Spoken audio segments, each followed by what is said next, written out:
வன்முறையை அடையாளம் காண்போம். ஒரு குறிப்பிட்ட தனிநபர் அல்லது குழுவிற்கு எதிரான அதிகார துஷ்பிரயோகம் வன்முறைக்கு வழிவகுக்கிறது. ஒரு நபர் ஒரே நேரத்தில் பல்வேறு வகையான வன்முறைகளை அனுபவிக்கலாம். உதாரணமாக, உடல் ரீதியான துன்புறுத்தலுக்கு ஆளான ஒருவர் பாலியல் வன்முறையையும் அனுபவிக்கலாம்.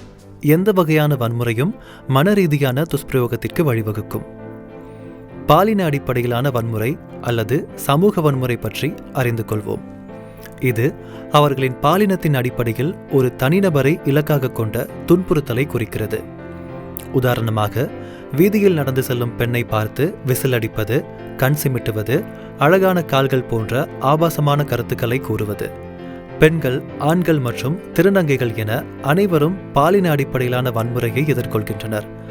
புள்ளி விவரங்களின்படி பெண்கள் மற்றும் சிறுமிகளே பாலின அடிப்படையிலான வன்முறையில் முக்கியமான பாதிப்புக்கு உள்ளாகிறார்கள். யுவன் பேச மிதுரு பேசவுக்கு வாருங்கள். மிதுரு பேச தொலைபேசி இலக்கம் 07026111111.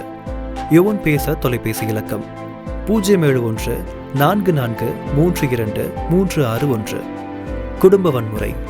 குடும்ப வன்முறை என்பது ஒரு நெருங்கிய உறவை பகிர்ந்து கொள்ளும் ஒருவரால் பொதுவாக ஒரு வீட்டு சூழலில் ஒரு நபருக்கு ஏற்படும் வன்முறையை குறிக்கிறது. இது உடல் ரீதியான தாக்குதல், வாய்மொழி துஷ்பிரயோகம், புறக்கணிப்பு அல்லது பாலியல் வன்முறை உள்ளிட்ட பல்வேறு வடிவங்களில் வெளிப்படலாம். 2005ஆம் ஆண்டின் 34ஆம் இலக்க குடும்ப வன்முறை தடுப்பு சட்டத்தின் கீழ் குடும்ப வன்முறையை அனுபவிக்கும் எவரும் வன்முறையை தடுக்க பாதுகாப்பு ஆணைக்காக நீதிமன்றத்தில் விண்ணப்பிக்க உரிமையுண்டு. பாலியல் வன்முறை என்றால் என்ன? ஒரு நபரின் விருப்பம் இல்லாமல் நிகழும் எந்த ஒரு பாலியல் நடத்தையையும் இது குறிக்கிறது.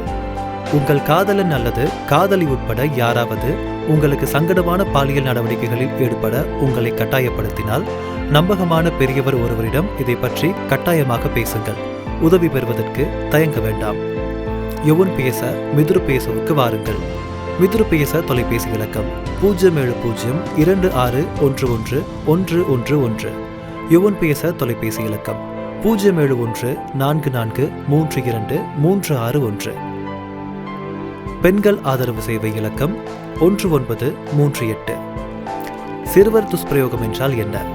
இலங்கையின் சிறுவர் பாதுகாப்பு கொள்கையின்படி சிறுவர் என்பது 18 வயதுக்கு குறைவானவர் ஆவார். சிறுவர் பாதுகாப்பு என்பது வன்முறை, துஷ்பிரயோகம், புறக்கணிப்பு மற்றும் பாதுகாப்பின்மை உள்ளிட்ட அனைத்து வகையான குழந்தை துஷ்பிரயோகங்களையும், குறிப்பாக குற்றவியல் நடவடிக்கைகளில் ஈடுபடும் சூழ்நிலைகளில் தீர்க்க எடுக்கப்படும் நடவடிக்கைகளை குறிக்கிறது. அதாவது 18 வயதிற்கு உட்பட்ட தனிநபர்களுக்கு எதிரான எந்த ஒரு வன்முறையும் சிறுவர் துஷ்பிரயோகமாக கருதப்படுகிறது.